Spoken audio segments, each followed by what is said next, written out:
यह जो समस्या है वह किसी एक का नहीं है, बहुत सारे लोगों के साथ ऐसा समस्या है कि उनका विवाद, किसी प्रकार का विवाद है, किसी प्रकार का कोर्ट केस चल रहा है, लेकिन उस कोर्ट केस में क्या उनको ऐसा लगता है, ऐसा वो हो सकता है कि मान लेते हैं, महसूस करते हो, या उनको सिचुएशन के आधार पे ऐसा लगता होगा कि जो वकील, आपकी वकील है, वो सामने वाली जो पार्टी है उसके साथ मिली हुई है। तो देखिए, ये चीज अगर ऐसा हो जाता है, बाय चांस मान लेते हैं कि जो आपका केस लड़ रहे हैं और वही आपके अगेंस्ट जो पार्टी है ना, उससे अगर वो मिल जाएंगे ना, तो आपका केस काफी लूज हो सकता है और आसानी से आप केस जो है हार भी सकते हैं, और आपका या तो हराने का जो है साजिश किया जा रहा होगा। तो आखिर अगर ऐसा होगा तो आपके लिए तो भी कोई विकल्प तो होता होगा, और इस क्या विकल्प है, आपको क्या करना चाहिए इस सिचुएशन में। मान लेते हैं कि अगर ऐसा समस्या हो जाए तो आपको कैसे इससे जो है अपना बचाव करना है, कैसे एक्टिव रहना है। देखें, समस्या जो लोगों के साथ है, अगर हम उसकी बात करें, बहुत सारे लोगों का जो है सवाल है और ऐसा समस्या है, और जो लोगों के साथ हो भी रहा है,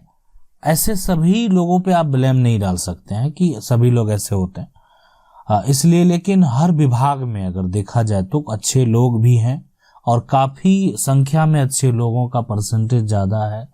और कुछ करप्ट लोग भी होते हैं, ये हर विभाग का है। तो इसीलिए अगर मान लेते हैं, ऐसा नहीं है कि इस जो ये मान लेते हैं वकील है, एडवोकेट हैं, वो ऐसा नहीं करते हैं या ऐसा नहीं होता है, लेकिन कोई भी जो अपने एक तरह से जो अपना उनका काम होता है ना, जल्दी उससे दगा नहीं करते हैं, बस ऐसे समझिए। और सारा जो वकील हैं वो ऐसा करते भी नहीं है, कुछ होंगे ऐसे जो कि ऐसा करते होंगे। तो आखिर आपको क्या करना चाहिए। देखिए, एक व्यक्ति स्वतंत्र है, आप स्वतंत्र हैं। आप जो है, अगर मान लेते हैं आपके वकील, आपको लगता है कि आपकी जो तारीख हो रही है ना, वो सिर्फ तारीख पे तारीख हो रही है, समय बर्बाद किया जा रहा है ना, आपकी वकील का जो है वो फर्ज बनता है कि आखिर एक डेट में क्या हुआ, क्यों डेट लिया गया, अगला किस कारणवश डेट हुआ, आपका फाइल वहां तक पहुंचा कि नहीं पहुंचा। ऐसा तो नहीं डेट ले लिया गया और आपका फाइल जो है वो जज साहब तक पहुंचा भी नहीं। तो बहुत ऐसे कंडीशन है, बहुत सिचुएशन है जो समझना पड़ेगा आपको, और इसकी जानकारी आप अपने वकील से ले सकते हैं। अगर आपको लगता है, देखिए ऐसा नहीं कि, देखिए काम करने का सबका तरीका अलग होता है, और ऐसे भी जो कानूनी भाषा है, हो सकता है कि आप उसको अच्छे से समझ नहीं पाएंगे, आपके वकील सही वर्क कर रहे हैं और आप उन पर शक कर रहे हैं, ऐसा भी हो सकता है। तो इसलिए भरोसा भी रखना बेहद जरूरी है, लेकिन जानकारी के साथ साथ पूछताछ करना भी बेहद जरूरी है। तो ऐसा अगर आपको लगे तो आप वकील को बदल भी सकते हैं, ऐसा नहीं कि आप जो है केस के दौरान अपने वकील को बदल नहीं सकते हैं। अगर आपको लग रहा है कि सामने वाले पार्टी से मिले हुए हैं, तो आप उसके बाद जो है आप पता करेंगे और कोई पहले वकील से आप बात कर लेंगे, ठीक है। जैसे एक सवाल होगा कि केस चलते समय आप अपना वकील को कैसे बदलें, तो आपको करना है क्या है कि आप पहले, जैसे आपको तो पता चल ही गया कि आपका केस में वो सही से नहीं कर रहे हैं, तो अगर आप वकील बदलना चाहते हैं केस के दौरान तो बदल सकते हैं। ऐसा कोई भी यहाँ पे बाधा ये नहीं है कि आप नहीं बदल सकते हैं, कोई प्रतिबंध नहीं है, ठीक है। तो अगर यदि आप वकील बदलना चाहें तो बदलिए, और लेकिन बदलने से पहले आप जो है, यानी उन जो वकील हैं, जो पुराने वकील हैं,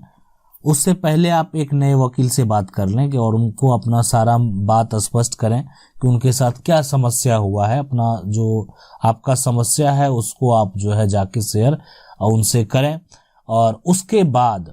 आपका जो काम होगा कि आपका जो फाइल है पहले वाले वकील के पास, वो फाइल आपके केस का पूरा स्टडी है, जिसके लिए आपने पैसा पे किया है, जिस वकील के द्वारा जो जवाब बनाया गया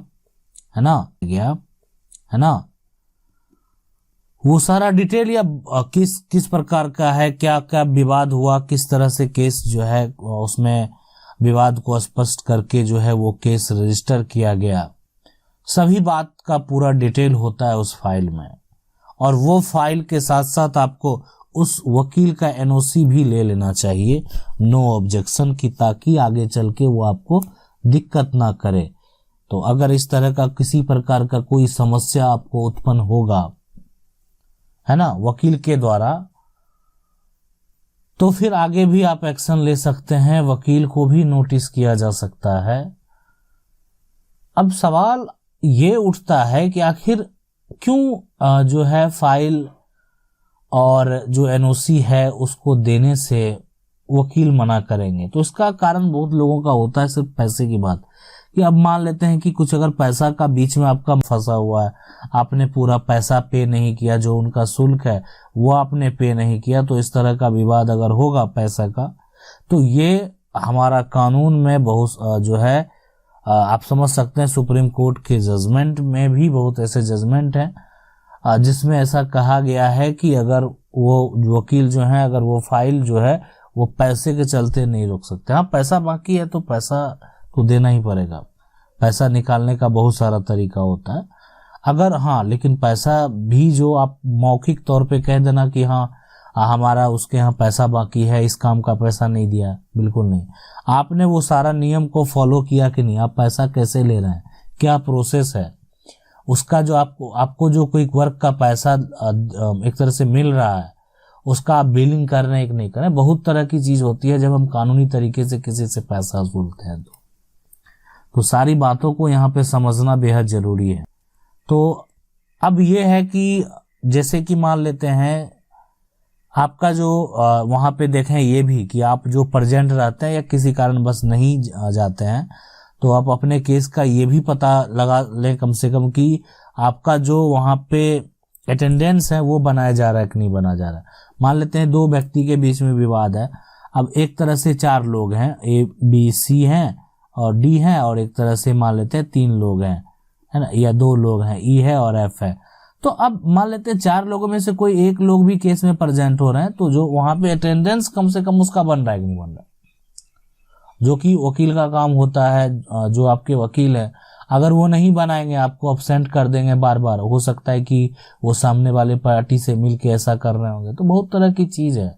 और जब आपका केस का सुनवाई हो तो सुनवाई पे जरूर जाना चाहिए, है ना। सुनवाई देखें, सुनवाई मिस मत करना है आपको, आप उस सुनवाई में जरूर जाएं और आप प्रयास करें कि आपका जो सुनवाई होता है उसमें आप शामिल होके, या अगर मान लेते हैं इजाजत है जाने का तो अंदर जाके आप सुन भी सकते हैं कि आखिर आपका जो विवाद है उस पर क्या बहस किया जा रहा है। अब यहाँ पे एक और सवाल है कि अगर हमेशा वकील को आप चेंज करेंगे ना, तो वो भी काफी एक तरह से इफेक्ट होता है, कि इसलिए कि आपका जो विवाद है, मान लेते हैं किसी प्रकार का आपका विवाद है, तो जो वकील है अगर वो अच्छे वकील हैं, है ना, और ठीक है मामला आपका चल रहा है, अच्छी बात है, लेकिन अगर वो अच्छे वकील हैं तो कम से कम उस केस को क्या होता है कि बार बार जब वो उसको स्टडी करते हैं, केस फाइल करते हैं, तो उनको पहले से सारी बातों की जानकारी हो जाती है कि आखिर क्या मामला है, आगे इसमें केस को किस तरीके से हैंडल करना है। लेकिन फिर बाद में जब इतना हो गया उसके बाद आप एक नए वकील को कर लेते हैं, तो ये कभी ना करें। देखिए, जब तक आपको किसी प्रकार का कोई शक नहीं, तब तक किसी प्रकार का आपको एक्शन नहीं लेना। अगर आपको किसी प्रकार का शक हो जाए तो आप जरूर एक्शन लीजिए, और आप एक्शन ले सकते हैं, अन्यथा आपको एक्शन जो है यहाँ पे लेने की कोई जरूरत नहीं कि बार बार बदलेंगे, बार बार आपके नए वकील होंगे, उस केस को समझेंगे वो, है ना। तो बार बार केस को समझना, फिर कुछ टाइम है, उसके बाद अगर वकील बने आप बदल देंगे तो फिर नए वकील आएंगे, अब नए वकील उस केस को समझ रहे हैं, तो बहुत ज्यादा समस्या उत्पन्न हो जाएगा इस तरीके से कि नए वकील आ रहे हैं, केस को समझ रहे हैं। तो इसलिए जो भी आपके पुराने वकील है, अगर आपको उन पे विश्वास है, आपको लगता है कि नहीं ये सही वर्क कर रहे हैं, तो उन पे विश्वास रखें। और विश्वास रखने के साथ साथ जो है आपको भी एक्टिव रहने की जरूरत है, कि ताकि आपके जो भी डेट पढ़ रहे हैं उस पे क्या हो रहा है, नहीं हो रहा है, क्या प्रक्रिया हो रहा है, क्यों नहीं गवाही हो रही है, आगे वाला जो है वो उसका क्या प्रक्रिया चल रहा है। तो बहुत तरह की चीज है जो कि आपको वहां पे देखना चाहिए। आशा करते हैं वीडियो अच्छा लगा होगा। वीडियो अच्छा लगा वीडियो को लाइक जरूर कर दें। चैनल को पहली बार देख रहे हैं सब्सक्राइब करके जो बेल आइकन है उसको जरूर दबा लें। मिलते हैं अगले वीडियो में।